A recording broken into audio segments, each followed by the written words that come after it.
কেউ যদি আপনার জমি দখল করে নিতে চায় বা দখল করার জন্য আপনাকে হুমকি ধামকি প্রদান করে বা ক্ষেতের ধান খেটে নিয়ে যেতে চায় অথবা জমির ফসল বা যে কোনো ফসল অথবা যদি ব্যাপারটি এরকম হয় আপনার গাছপালা কেটে নিয়ে যেতে চায়, অর্থাৎ আপনাকে হুমকি দেয় আপনার জমি দখল করে নিবে বা আপনার জমিতে প্রবেশ করতে আপনাকে বাধা প্রদান করে, তাহলে মাত্র ৪৫ দিনের মধ্যে নতুন ভূমি অপরাধ আইনে এইভাবে নিজে নিজে একটি আবেদন করে নির্বাহী ম্যাজিস্ট্রেটের মাধ্যমে আপনি এই সমস্যাটি সমাধান করতে পারবেন। নির্বাহী ম্যাজিস্ট্রেট বলতে বোঝাচ্ছি জেলা প্রশাসক বরাবর আবেদন করে নির্বাহী ম্যাজিস্ট্রেট মোবাইল কোর্ট পরিচালনা করে আপনার এই সমস্যাটি সমাধান করে দিবে, অথবা আপনার অ্যাসিল্যান্ড অফিসে উপজেলাতে আপনি আবেদন করার মাধ্যমে এই নতুন আইনে আপনি কিন্তু এই সমস্যার সমাধান করতে পারবেন। অর্থাৎ কেউ আপনার জমি দখল করতে পারবে না, দখল আপনি প্রতিরোধ করতে পারবেন এইভাবে একটি অ্যাপ্লিকেশন করে মাত্র ৪৫ দিনের মধ্যে। এবং অবশ্যই ৪৫ দিনের মধ্যে এই ধারার অধীন ব্যবস্থা গ্রহণ করতে হবে অ্যাসিল্যান্ড অফিস থেকে অথবা জেলা প্রশাসক কার্যালয় থেকে। যদি নির্বাহী ম্যাজিস্ট্রেটের মাধ্যমে মোবাইল কোর্ট পরিচালনা করে এরকম ব্যবস্থা গ্রহণ না করে, তাদের বিরুদ্ধে ডিসিপ্লিনারি প্রসিডিং গ্রহণ করার মতো বিধান কিন্তু রয়েছে, অর্থাৎ তারা অবশ্যই সেটি করবে। এখন প্রশ্ন হলো কিভাবে মূলত এই আবেদনটি আপনি নিজেই করবেন কোনো আইনজীবী অথবা কোনো পরামর্শদাতার পরামর্শ ছাড়াই।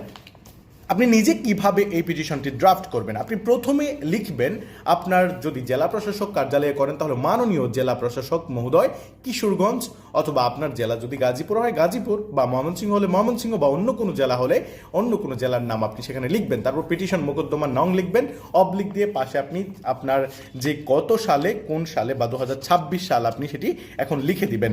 তারপর ধারাটি এখানে বসাবেন, যে ধারা হচ্ছে নতুন ভূমি অপরাধ প্রতিরোধ প্রতিকার আইনের ৭ ধারার অধীনে দখল বুঝে পাওয়ার জন্য, বা আপনার যে সংশ্লিষ্ট দখলে আপনি প্রবেশ করতে পারছেন না সম্পূর্ণভাবে সেটি থেকে উত্তরণের জন্য।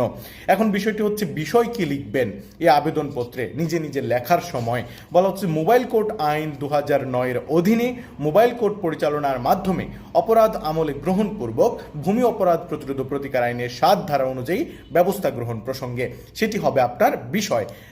দেন আপনি লিখবেন হচ্ছে ঘটনার তারিখ ও সময়, অর্থাৎ এমন একটা নির্দিষ্ট ঘটনা বা তারিখ আপনি বলবেন খুব কাছাকাছি যেদিন তারা আপনার জমিতে আপনাকে প্রবেশে বাধা প্রদান করেছে অথবা বাধা প্রদান করতে চাচ্ছে।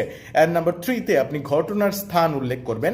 ঘটনাস্থল আপনি দিয়ে দিবেন যে এই নিম্ন তফসিল বর্ণিত ভূমি, অর্থাৎ এই আবেদনের শেষে আপনাকে একটি তফসিল উল্লেখ করতে হবে জমির পরিচয় দিয়ে।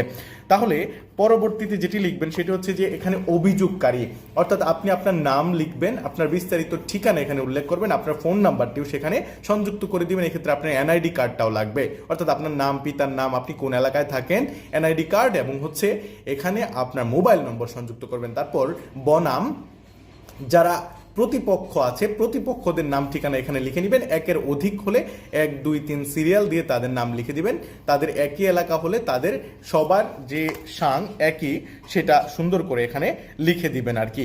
তাদের ফোন নাম্বার সংযুক্ত করার প্রয়োজন নাই যদি আপনার সংগ্রহে না থাকে, বা তাদের বিস্তারিত ঠিকানাটা শুধুমাত্র আপনাকে উল্লেখ করতে হবে। তারপর আপনি যেটি উল্লেখ করবেন সাক্ষীগণের নাম ঠিকানা, অর্থাৎ তারা যে আপনার জমি দখল করতে আসতেছে বা দখল করার জন্য পায়তারা করতেছে বা দখল করে নেওয়ার জন্য হুমকি ধামকি প্রদান করতেছে বা আপনার জমিতে আপনাকে প্রবেশ করতে বাধা প্রদান করতেছে, এই বিষয়ে অবগত যারা আছে, যারা আপনার শুভাকাঙ্ক্ষী, তাদেরকে সাক্ষী হিসেবে এখানে উল্লেখ করবেন। সাক্ষী হিসেবে উল্লেখ করার জন্য আপনি এটি মনে রাখবেন, সাক্ষীর মতো সাক্ষী ১ থেকে ২ জন হলে যথেষ্ট। অযথা সাক্ষী দিয়ে এখানে সিরিয়াল ভারী করার কোনো প্রয়োজন নাই যদি তারা বিশ্বাসযোগ্য সাক্ষী না হয়, অর্থাৎ সময় উচিত যদি আপনাকে সাক্ষী প্রদান না করে তাহলে এরকম ব্যক্তিদেরকে এখানে সাক্ষী হিসেবে ইনক্লুড করার কোনো প্রয়োজন নাই।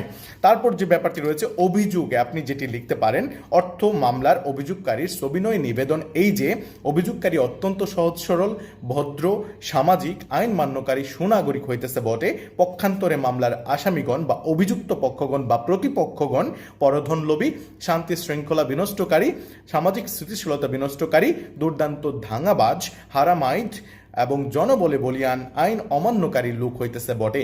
এই কথাগুলো বলে তারপর আপনি বলতে পারেন যে নিম্ন তফসিল বর্ণিত ভূমি, তখন আপনি আপনার সিএস এসএ বা আপনার যেসব খতিয়ান রয়েছে খতিয়ানের সিরিয়াল অনুযায়ী খতিয়ান নম্বর, দাগ নম্বর, তারপর হচ্ছে বা দলিল মূলে যদি আপনি ক্রয় করে থাকেন তাহলে যে আমি উক্ত দলিল মূলে বা আমি ক্রয় করেছি, পরবর্তীতে নামজারি করি, আমি ভোগ দখলে আছি, এ সংক্রান্ত বিস্তারিত বিবরণ দিয়ে তারপর আপনি বিস্তারিত লিখতে পারেন। শেষে লিখে দিবেন যে স্থানীয়ভাবে বিষয়টি মীমাংসা করতে ব্যর্থ হয় আমি বিজ্ঞ আদালতের শরণাপন্ন হইলাম বা বিজ্ঞ ম্যাজিস্ট্রেট আদালতের শরণাপন্ন হইলাম।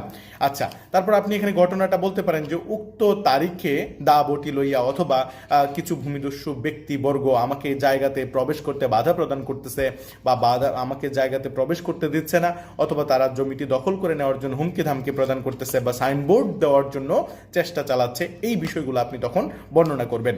তারপর 4 নম্বর কলামে যে বিষয়টি আপনি লিখতে পারেন, সকল আসামিরা পরস্পর যোগ্য সাদৃশ্যে তাদের আচরণ ও কর্মধারায় নিম্ন তফসিল বর্ণিত ভূমি অন্যায় এবং বেআইনিভাবে দখল করার জন্য চেষ্টা করিতেছে। তাই বিজ্ঞ আদালতের দ্বারস্থ হয়েছি, যেহেতু এই জমিটি বেদখল হয়ে যাওয়ার আশঙ্কা রয়েছে বা এটি আবশ্যক, সাক্ষীরা ঘটনা দেখেছে শুনেছে, তাই বিজ্ঞ আদালতের কাছে আবেদন এই যে উক্ত জমির দখল হওয়া থেকে প্রতিরোধ করার জন্য আদালতের মর্জি হয়।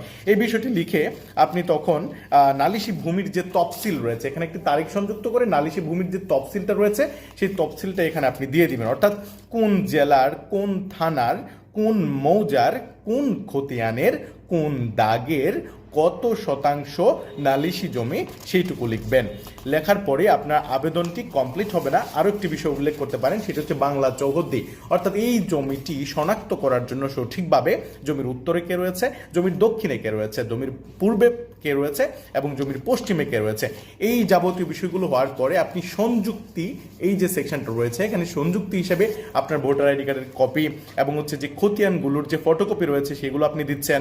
তারপর হচ্ছে যে অন্যান্য দলিলাদি যদি থাকে দলিলাদির ফটোকপি, তারপর হচ্ছে অবৈধভাবে যে জমিটি দখল করে আছে সেটার একটি নকশা বা স্থিরচিত্র আপনি সেখানে এঁকে আপনি এই আবেদনটি আপনার অ্যাসিল্যান্ড অফিসে জমা দিবেন অথবা জেলা প্রশাসক কার্যালয়ে জমা দিবেন। জমা দিলেই তারা এখানে নোটিশ জারির মাধ্যমে তারা পরবর্তী কার্যক্রম গ্রহণ করবে। আশা করি ভিডিওটি বুঝতে পেরেছেন। ভিডিওটি টাইমলাইনে শেয়ার করে রেখে দিন পরবর্তীতে দেখার জন্য, অথবা এই ভিডিওটি বন্ধু মহলে শেয়ার করতে পারেন, তারাও উৎসাহিত হবে। এবং এই চ্যানেলটি সাবস্ক্রাইব করতে ভুলবেন না এবং এই পেজটি ফলো দিতে ভুলবেন না ভবিষ্যৎ আইনি আরও অন্যান্য ভিডিওর জন্য। Thank you for watching me with fashion. আসসালামু আলাইকুম রহমতুল্লাহি ওয়া বারাকাতুহু।